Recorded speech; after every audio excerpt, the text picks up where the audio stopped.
துலாம் ராசி அன்பர்கள் அனைவருக்கும் வணக்கங்க. இன்றைய பதிவுல குரு அதிசார பயிற்சி பலன்கள் தாங்க பார்க்க போறோம். திருக்கணிதப்படி அக்டோபர் 18ஆம் தேதி சனிக்கிழமை 7:42 மணி அளவுல மிதுன ராசியிலிருந்து கடக ராசிக்கு உச்ச ராசிக்கு குரு பகவான் பயிற்சியாகிறார். டிசம்பர் 5ஆம் தேதி மாலை 5:25 மணி அளவுல மீண்டும் கடக ராசியிலிருந்து மிதுன ராசிக்கு வக்ரகதியிலே குரு பகவான் பயிற்சியாகிறார். வாக்கியப்படி பார்த்தோம் அப்படின்னா புரட்டாசி 22ஆம் தேதி 8 நாட்களுக்கு முன்பாகவே 8ஆம் தேதி புதன்கிழமையில மாலை 6:45 மணி அளவுல மிதுன ராசியிலிருந்து கடக ராசிக்கு பயிற்சியாகிறார். 22ஆம் தேதி டிசம்பர் ஞாயிற்றுக்கிழமையில காலை 5:54 மணிக்கு கடக ராசியிலிருந்து மிதுன ராசிக்கு வக்ரகதியில பயிற்சியாகிறார். கிட்டத்தட்ட திருக்கணிதப்படி 48 நாட்கள் உச்சராசியிலையும் வாக்கியப்படி 75 நாட்கள் அதிசார குரு பயிற்சி நடக்குது. அப்போ இந்த காலகட்டத்துல உங்களுக்கு என்ன மாதிரியான பலன்கள் நடக்க போகுது அதை நீங்க முழுசா தெரிஞ்சுக்க போறீங்க. இந்த பதிவு உங்களுக்கு ரொம்பவே பயனுள்ளதா இருக்க போகுது. முதன்முறையா நீங்க நம்ம சேனலை பாக்குறீங்க அப்படின்னா மறக்காம சப்ஸ்கிரைப் பண்ணி வச்சுக்கோங்க. சித்திரை 3-4 பாதங்கள், சுவாதி விசாகம் 2-3 பாதங்கள்ல பிறந்த துலாம் ராசி அன்பர்களே, துலாம் ராசியில பிறந்தவங்களுக்கு இதுவரைக்கும் 9ஆம் இடத்துல இருந்த குரு பகவான் இந்த அதிசார பயிற்சியின் மூலமாக உங்களுடைய ராசிக்கு 10ஆம் இடத்துல வராரு. 10ஆம் இடத்துல வர்றது அவ்வளோ சிறப்பானது இல்லை அப்படின்றதுதான் சாஸ்திரம். அதாவது 10ல குரு பதவியை கெடுக்கும் அப்படின்னு சொல்லுவாங்க. ஆனா அந்த உச்சம் பெற்ற குருவா இருக்கிறதால பதவியை கெடுக்காது, பதவியை மாற்றி கொடுக்கும். அதாவது உத்தியோகத்துல இருக்கிறவங்களுக்கு பதவியை மாற்றி கொடுக்கும். தனியாக தொழில் செய்யறவங்களுக்கு அந்த தொழில் துறையில ஒரு மாற்றம் செஞ்சாதான் லாபம் கிடைக்கும் அப்படின்ற சூழ்நிலைகள் உண்டாகும். அப்படி மாற்றம் செய்து தொழில் செய்யக்கூடிய வாய்ப்பு இந்த குரு பயிற்சியின் மூலமாக உங்களுக்கு அமையுதுங்க. இந்த குரு பகவான் உங்களுடைய ராசிக்கு 10ஆம் இடத்துல இருந்து உங்களுடைய ராசிக்கு 2ஆம் இடத்தை பார்வையிடுறார். குடும்பத்துல இருக்கக்கூடிய பிரச்சனைகள் நீங்கி நன்மைகளை ஏற்படுத்தி கொடுப்பாரு. குடும்பத்துல சுப காரியங்கள் நடக்கும், நன்மைகளை ஏற்படுத்தி கொடுக்க போகுது. இந்த குரு பகவான் அதிசாரமாக 10ஆம் இடத்துல இருந்தாலும் 9ஆம் இட பலனையும் சேர்ந்துதான் கொடுப்பார். அப்போ 9ஆம் இடத்துல குரு உச்சம் பெற்றிருந்தா எந்த பலன் இருக்குமோ அதை 10ஆம் இடத்துல இருந்து கொடுப்பாருங்க. அப்போ நல்ல பாக்கியம் இருக்கு, குடும்பத்துல சுபகாரியங்கள் நடக்கும். திருமணமாகாத ஆண்களுக்கும் பெண்களுக்கும் கூட குரு பயிற்சி ஆயிடுச்சு, இந்த குரு பலன் போயிடுச்சு அப்படின்னு ஃபீல் பண்ணீங்க அப்படின்னா நிச்சயமா திருமணம் ஆகாதவங்களுக்கு இந்த காலகட்டத்துல குரு 9ஆம் இடத்துல இருந்தா என்ன பலன் கொடுப்பாரோ அந்த பலன் கொடுத்து நிச்சயமா உங்களுக்கு திருமணம் கை கொடுங்க. துலாம் ராசி அன்பர்களே, இந்த காலகட்டத்துல நீங்க எதிர்பார்த்த விஷயங்கள் நடக்கும். ஓரளவுக்கு உங்களுக்கு சாதகமாகவே இருக்காரு குரு பகவான். ரொம்ப நீங்க பயப்பட வேண்டிய அவசியம் கிடையாது. உங்களுடைய ராசிக்கு இந்த குரு பயிற்சியின் மூலமாக உங்களுடைய ராசிக்கு 4ஆம் இடத்துல குரு பார்வை விழுது. அப்போ உங்களுடைய நண்பர்கள் உறவினர்கள் மூலமாக இருந்த பிரச்சனைகள் எல்லாமே நீங்கி அவங்க நட்பு பாராட்ட போறாங்க. அதன் மூலமாக நீங்க சந்தோஷத்தை அடைய போறீங்க. இந்த குரு பகவான் உங்களுடைய ராசிக்கு 6ஆம் இடத்தை பார்வையிடுகிறார். தொழில் விருத்தியாக நிறைய போட்டிகள் இருந்துகிட்டே இருக்கும். ஆனா போட்டியில நீங்க தான் வெற்றி பெறுவீங்க. எப்படிப்பட்ட இன்டர்வியூக்கு போனாலும் கண்டிப்பா உங்களுக்கு வெற்றி காத்திருக்கு.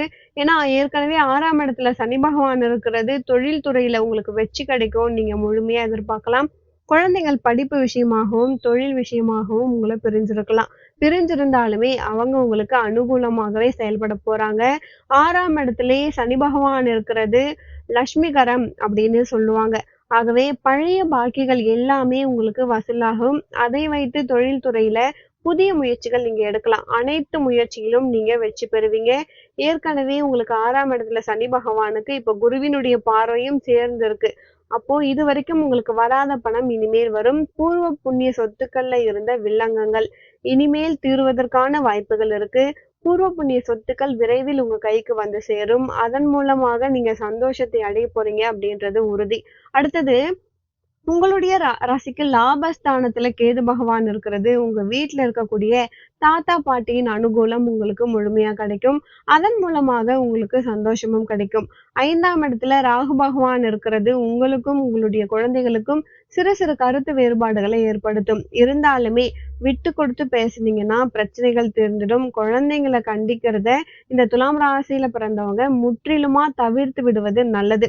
அவர்களை கண்டித்தால் அவர்கள் தேவையற்ற முடிவுகளுக்கு செல்லக்கூடிய சூழ்நிலைகள் உண்டாகும்.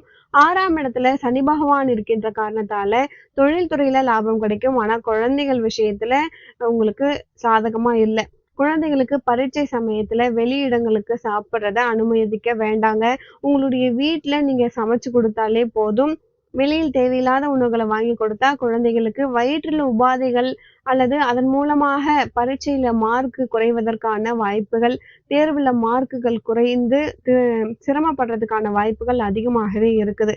உங்களுடைய ராசிக்கு 5ஆம் இடத்துல ராகு இருந்து, குரு உங்களுடைய ராசிக்கு 10ஆம் இடத்துல இருக்கின்ற காரணத்தால பூர்வ புண்ணிய சொத்துக்கள்ல சிறு சிறு பிரச்சனைகள் இருந்தாலுமே கூட அது விரைவிலே தீர்ந்துவிடும். விட்டு கொடுத்து பேசுனீங்க அப்படின்னா அதற்கான நல்ல பலன்கள் உங்களுக்கு கிடைச்சே தீரும். உங்களுடைய ராசிக்கு 6ஆம் இடத்துல குரு பார்வை இருக்கு. ஆகவே இந்த துலாம் ராசி அன்பர்களுக்கு நீங்க எவ்வளோ நாளா வேலை கிடைக்கலன்னு ஃபீல் பண்ணீங்கன்னா, இப்போ உங்களுக்கு வேலை கிடைக்கக்கூடிய நல்ல நேரம். நீங்க எந்த தொழில் விரும்புனீங்களோ, அதிலேயே உங்களுக்கு ஒரு நல்ல வேலை கிடைக்கிறதுக்கு பரிபூர்ண வாய்ப்பு நெறையவே இருக்கு.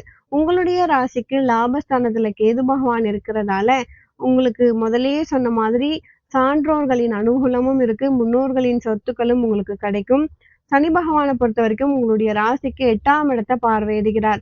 அப்போ 8ஆம் இடத்துல சனி பார்வை இருக்கின்ற காரணத்தால தொழில் துறையில இருந்த போட்டியாளர்களுக்கு தோல்வி கிடைக்கும். உங்களுக்கு நிச்சயமா வெற்றி காத்திருக்குதுங்க.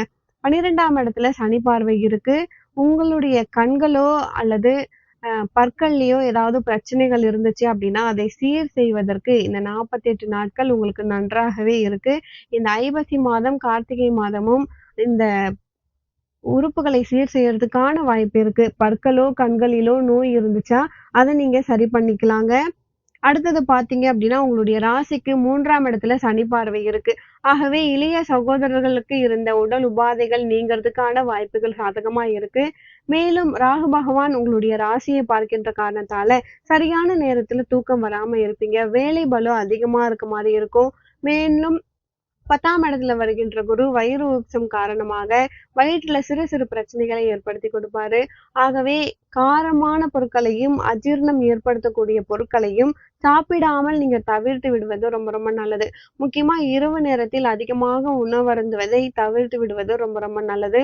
துலாம் ராசியில பிறந்தவங்கள பொறுத்தவரைக்கும் உங்களுக்கு ஒரு நல்ல பரிகாரம் அப்படின்னு நினைச்சோம்னா, நீங்க வியாழக்கிழமை அன்று ஆலங்குடி சென்று குரு பகவான வழிபாடு பண்ணிட்டு வரலாம். அல்லது திருச்செந்தூர் சென்று முருகப்பெருமானையும், தட்சிணாமூர்த்தியும், அங்க இருக்கக்கூடிய பெருமாளையும் நீங்க வழிபாடு பண்ணிட்டு வரலாம். பொதுவா இந்த துலாம் ராசியில பிறந்தவங்க ஆலங்குடிக்கு போயிட்டு வந்தா ரொம்ப ரொம்ப நன்மைகள் ஏற்படுத்தி கொடுக்கும். அதன் மூலமா தொழில் துறையில உங்களுக்கு நல்ல ஒரு வெற்றியும் ஏற்படுத்தி கொடுக்கும். இந்த பரிகாரம் மட்டும் பண்ணீங்க அப்படின்னா பத்தாது. நீங்க இருக்கக்கூடிய கோவில்லயே ஒவ்வொரு வியாழக்கிழமையும் குரு பகவானுக்கு நெய் தீபம் நீங்க போட்டுட்டு வரலாம். இப்படி நீங்க பண்ணும் பொழுது இந்த அதிசார பயிற்சியில வரக்கூடிய எல்லா பிரச்சனைகளும் நீங்கி சகலத்திலும் இந்த துலாம் ராசியில இருக்கிறவங்க வெற்றி அடையிறது உறுதிங்க. பொதுவா நம்ம குரு பகவானை எடுத்துக்கிட்டோம் அப்படின்னா, தெய்வம் அதாவது மாதா, பிதா, குரு, தெய்வம் அப்படின்னு சொல்றோம் இல்லைங்களா? அப்போ மாதா பிதாவுக்கு அடுத்தபடி குருதான் நமக்கு உற்ற துணையாக இருக்கக்கூடியவர். அப்போ ஒவ்வொரு குரு பெயர்ச்சியும் நமக்கு நன்மைகளையோ, தீமைகளையோ அந்தந்த ராசிக்கு ஏற்றபடி கொடுப்பாரு. ஆனா பிரார்த்தனைகள் நிச்சயமாக உங்களுக்கு வெற்றியை ஏற்படுத்தி கொடுக்கும். அந்த பிரார்த்தனைகள் என்னென்ன செய்யலாம் அப்படின்னு ஒவ்வொரு ராசிக்கும் முதல்லயே நம்ம சொல்லிட்டோம். இப்போ இந்த குரு பகவானுக்கு முக்கியமான 4 அபிமான ஸ்தலங்கள் இருக்கு. புத்திர பாக்கியத்திற்காக நீங்க செல்லக்கூடிய குருஸ்தலம் குருவாயூரப்பன் கோவில், கிருஷ்ண பகவானுடைய கோவில் குருவாயூரப்பன் கோவில். அடுத்தது படிப்புக்காக நன்றாக படிக்கணும் அப்படின்னு நீங்க செல்ல வேண்டிய கோவில் அப்படின்னா ஆலங்குடியில இருக்கக்கூடிய குரு பகவான் கோவிலுங்க. அடுத்தது திருமணத்திற்காக நீங்க செல்ல வேண்டிய குரு பகவான் கோவில் அப்படின்னா தஞ்சாவூருக்கு அருகிலேயே திட்டைன்னு ஒரு குரு பகவான் கோவில் இருக்கு. அது திருமணத்திற்காக உங்களுக்கு ஒரு திருமண ஏற்பாடு தரக்கூடிய குரு பகவான் கோவில். தொழில் துறையில வெற்றி பெறுவதற்காக உங்களுக்கு ஒரு தொழில் துறையில ஏதாவது ஒரு போட்டி இருக்கு, கோர்ட்டு கேஸ் பிரச்சனை இருக்கு அப்படின்னா அதற்காக நீங்க செல்ல வேண்டிய கோவில் எடுத்துக்கிட்டீங்கன்னா திருச்செந்தூர் முருகன் கோவில். அப்போ இந்த 4 கோவில்கள் உங்களுக்கு குரு பகவானின் அபிமான ஸ்தலங்களாக இருக்கு. மேலும் குரு பகவானின் அபிமான ஸ்தலங்களில் ஒன்று உங்களுடைய குலதெய்வம். எந்த குலதெய்வமா இருந்தாலுமே சரி, குலதெய்வத்தை வணங்குனீங்கன்னா உங்களுக்கு தெய்வ அருள் முழுமையா கிடைக்கும். அடுத்தது இந்த துலாம் ராசி அன்பர்கள பொறுத்தவரைக்கும், உங்க வாழ்க்கையில நீங்க சிறப்பா வாழணும், பிரச்சனைகள் தீரணும் அப்படின்னா, குரு பகவான் வழிபாடு பண்ணுங்க. நீங்க குருவின் அருள் முழுமையா பெறுவீங்க. பொதுவா தனத்திற்கு காரகன் குரு, நல்ல வருமானத்திற்கு காரகன் குரு, தெய்வ அருளுக்கு காரகன் குரு. ஆகவே இந்த அருளெல்லாம் நீங்க பெறணும் அப்படின்னா, குருவை வழிபாடு பண்ணுங்க. போற்றி நீங்க பாடும் பொழுது எல்லா நன்மைகளும் உங்களுக்கு கிடைக்கும். துலாம் ராசி அன்பர்களே, இந்த பதிவு உங்களுக்கு ரொம்பவே பயனுள்ளதா இருந்திருக்கும். மேலும் உங்க வாழ்க்கையில நீங்கள் சீரும் சிறப்போடும் செல்வ செழிப்போடும் வாழ நானும் இறைவனை பிரார்த்திக்கிறேன். அடுத்த ஒரு நல்ல பதிவில் மீண்டும் உங்களை சந்திக்கிறேன். நன்றி.